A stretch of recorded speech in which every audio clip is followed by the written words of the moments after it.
Well, we're having a lot of fun with the Fantasy Fund Manager. For one day on the BizNews Premium League, I was on top of the league for one day, but I'm now gone all the way down again. And I suppose that's the way it happens. It's a game. You pick, you change, you become an active fund manager, even if you aren't. Today, we're going to be talking to the duo from Moneybetter, one of the sponsors of the Fantasy Fund Manager. Chris Clark and Charlotte van Tiddens. They'll be giving us their insights into the game and telling us a bit more about what Moneybetter is doing to transform savings in South Africa.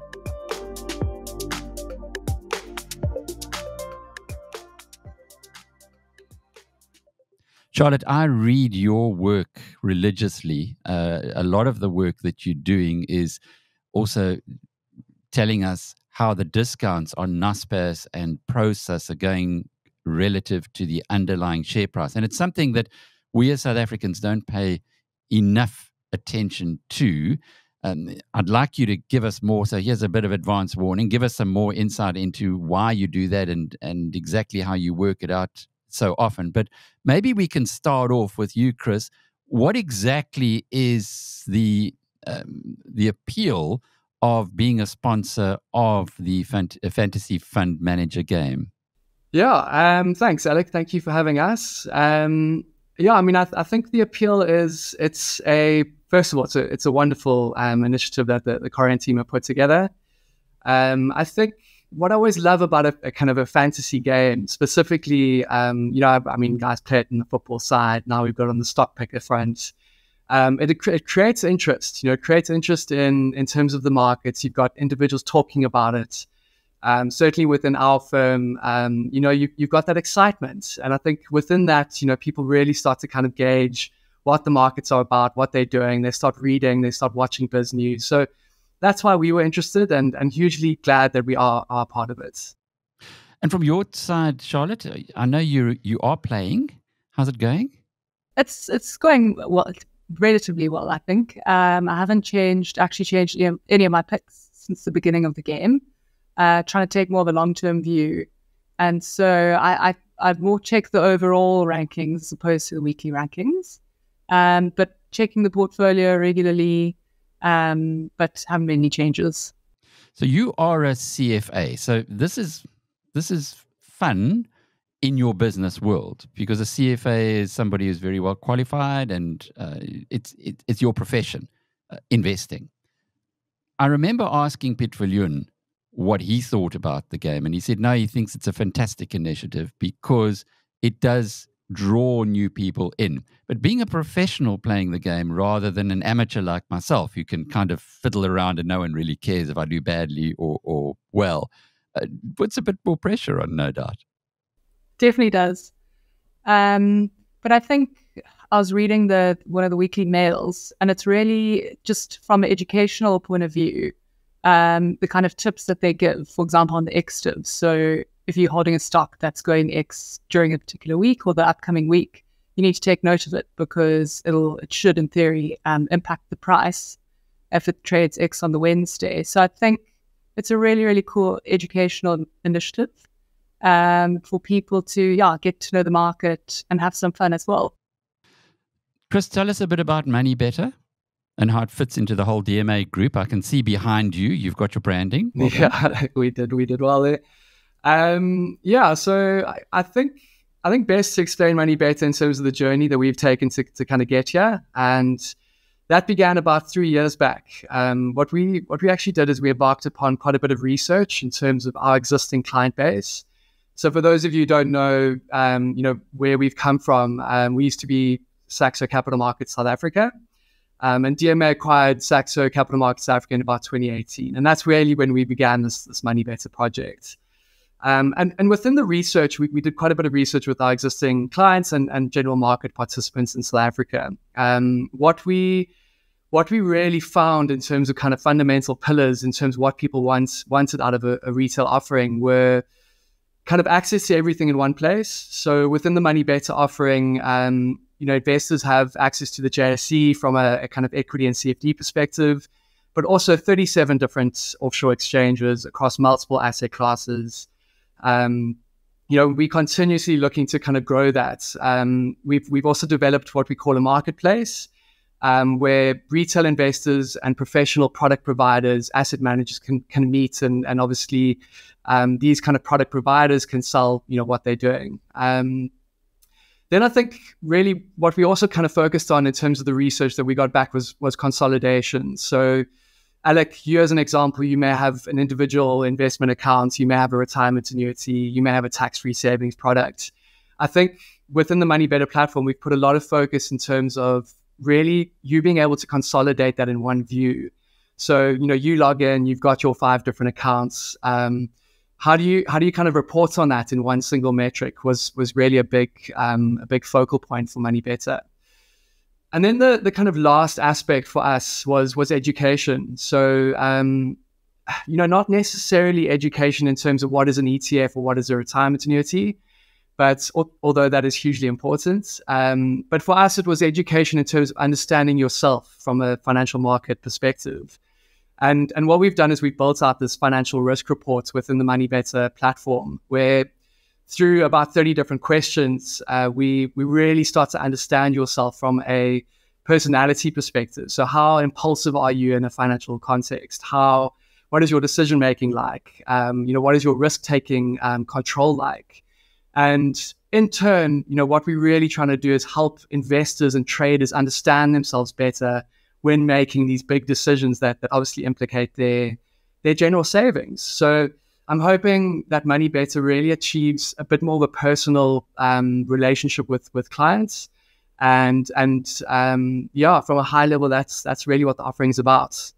Saxo Bank is behind quite a few other platforms in South Africa, aren't they? So, what did they identify South Africa, or did the South Africans go off to Copenhagen and see what Saxo were doing and then bring it into the country? Yeah, so it's an interesting story. And if I understand it correctly, it was about 12, 13 years. There was a company called New Street Brokers where Richard North and Brett McLaren were kind of CEOs of. And they were using Saxo Bank as a kind of a platform provider. And they entered the South African market, the African market through that FSP. So that's in turn when Saxo Bank South Africa kind of started off. And through that kind of subsidiary slowly did, kind of more institutions in South Africa use that platform and that tech. Charlotte, how did you join this organization? Given your background, you could have pretty much gone anywhere. Why DMA and why the Moneybetter operation? Sure. So I actually joined just over a year ago to launch the institutional research offering. Before this, I was covering investment holding companies at a stockbroker in Cape Town.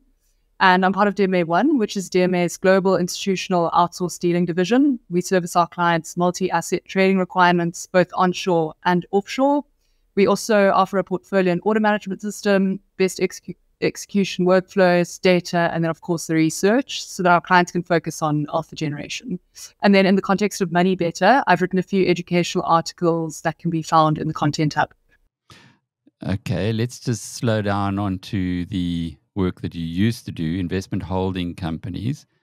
That is an area that baffles lots of people because as an amateur investor, you say, look at Remgrow as an example, and then you take the value of its underlying assets and you say, but hang on, why would you be buying the underlying assets when you can get them through Remgrow at, say, 20% discount? Why is there this discount? And even you buy it, but it seems as though that discount never closes. You never really get your full value. Why is that the case? Yeah, so it's really interesting because investment holding companies didn't always trade at the massive discounts at which they trade today. If you take PSG as an example, it traded at a premium about twice, and management, if I'm not mistaken, used both of those opportunities to raise capital. So I think from about 2018 onwards, holding company discounts started to widen quite significantly. And I think there are a number of reasons. I'll mention the biggest ones, or the ones that I think are probably the most important. The first one is fairly obvious, potential unrealized capital gains tax. If there's a disposal, the company will incur capital gains. And then the second one would be head office costs. There are a number of holding companies, I think, that run pretty expensive head offices. And so what the market will do is possibly capitalize those costs and factor that into their calculation of the net asset value. And then the third one, which I think applies to Naspers and Prosus, is complex holding structures.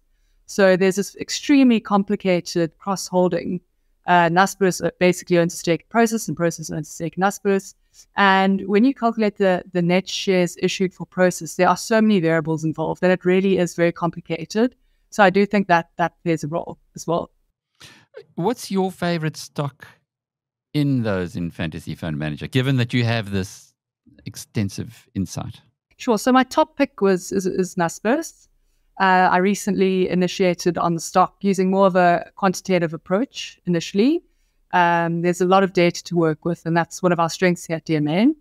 So I think just to give a little bit of background on the stock, Naspers' market cap is about 600 billion rand. It does trade at quite a large discount to the value of its assets. It's very liquid as well. About 1.8 billion rands worth of Naspers trades on average a day. And then, so it means you can actually go in, you can buy and sell the shares very easily when you say 1.2 billion trades, especially as a private investor. But I guess the question is, when should you be buying or selling the shares because of that discount, which sometimes can be substantial to its underlying asset in mainly Tencent? Sure. So I think we first have to focus on what makes up the bulk of Naspers' NAV, and that's Prosus. So not to go into too much detail on the holding structure, about 99% of Naspers' assets are held through Prosus. And then the biggest asset in that portfolio is Tencent. Naspers acquired the stake in 2001 for $35 million, and today it's worth about $100 billion. And they sold down quite a bit of the interest as well. So really, Tencent makes up about 75% of Prosus' NAV. So when you're looking at Naspers, your view on the stock should really be dictated by your view on Tencent.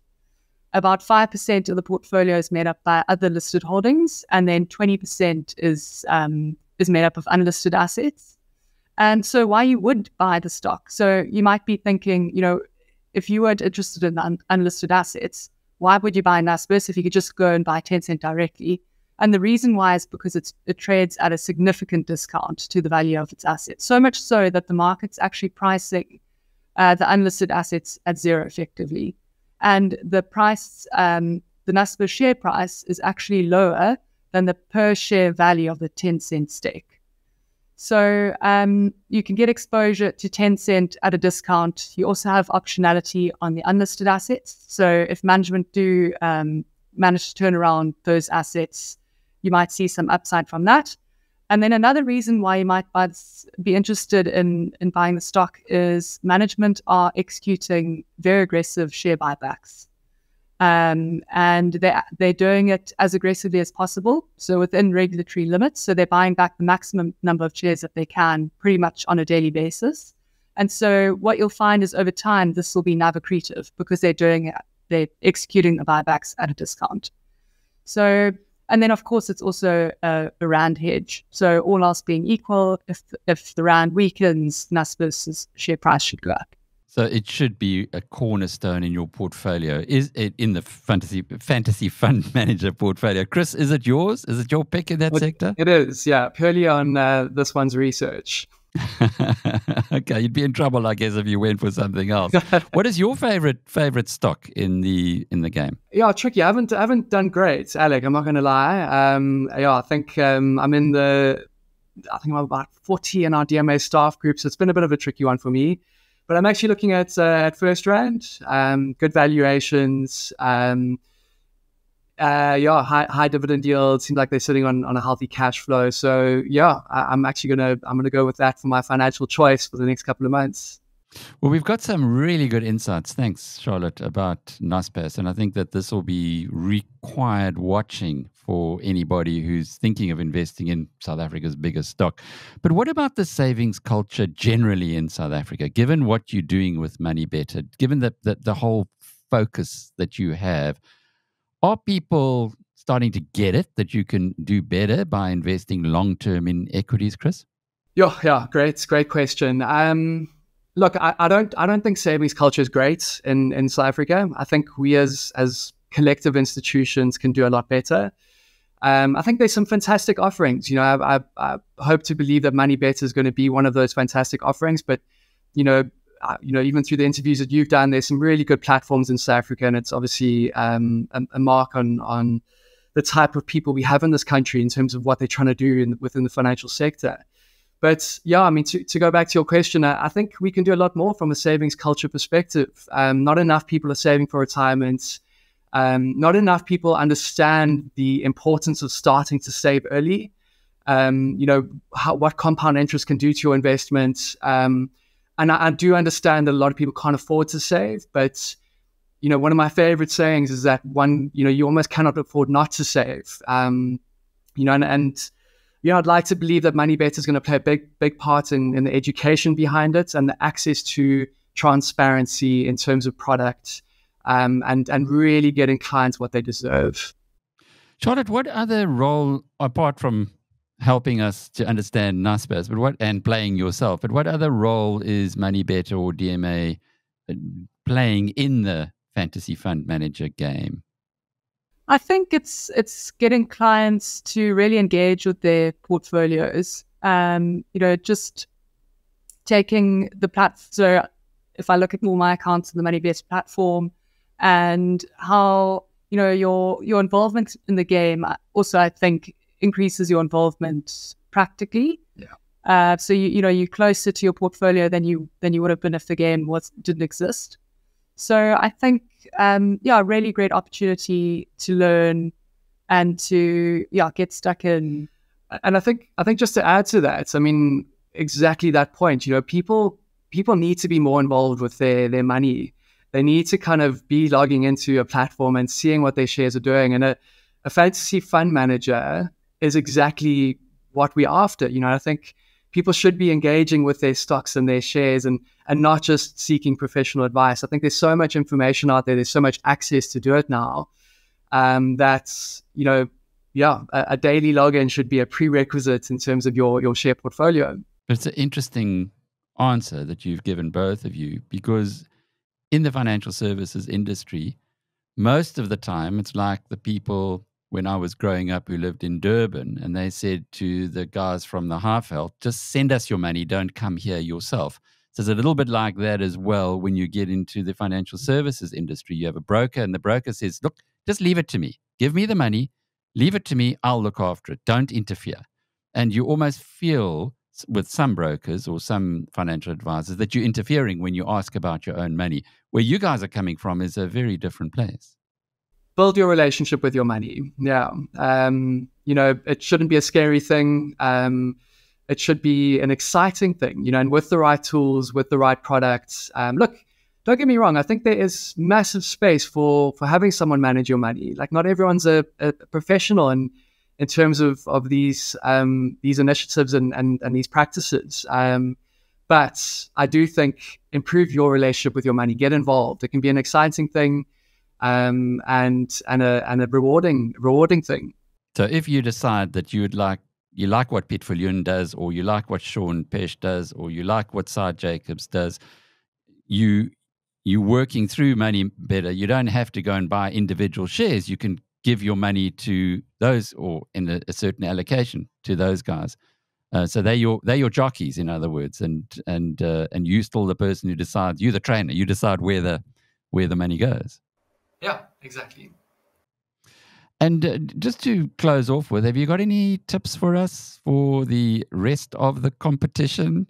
Because I think, I've been listening to in these interviews, and it's been very interesting. The recommendations, which I've then applied, have actually worked out quite well. So have you got something for us, Charlotte, in the next few weeks, maybe?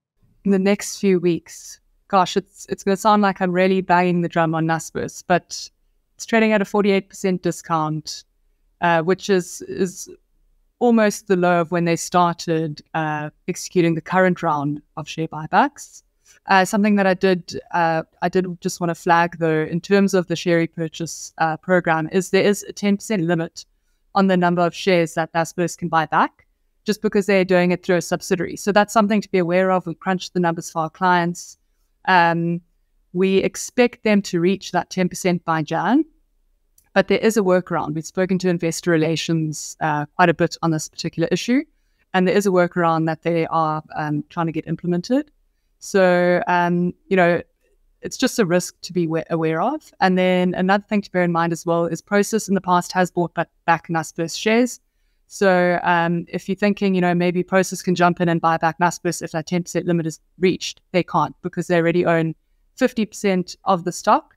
And if Prosus buys more Naspers shares, it's going to trigger CompCon approval. So those are just two items to be aware of. But I think the level of discount at the moment is very appealing. They're executing buybacks as aggressively as they can. Tencent's come off quite a bit recently. So if you're looking for exposure to Tencent, you can get it through Naspers. Your local unit trust managers, if they choose to get that exposure through Naspers as opposed to buying Tencent directly, it doesn't affect their foreign allowance, which is also a plus. So I think Naspers is my pick. It also came off quite a bit in May. It's down about 8%. So yeah, that's the one. I got to move out of multi-choice. I went into multi-choice for this week, the place to hide, but I will definitely follow your advice for next week. And Chris? Textainer. I love Textainer. It's served me very well. It's a little company, wonderful rand hedge, global traders growing. So it's done well. It's done very well. It's like a banker over there. Just leave it and it'll tick along. And yours, Chris? I'm going to stick with First Rand. Yeah, that's my pick. Good valuations. I'm going to pick this on the basis of the next 5 months, not the next few weeks. I'm all about the long-term investing. Okay, well, that means that the fantasy fund manager game is it's out of all of our comfort zones, but it is a lot of fun. Chris Clark, Charlotte van Tiddens from Moneybetter DMA, and I'm Alec Hogg from biznews.com.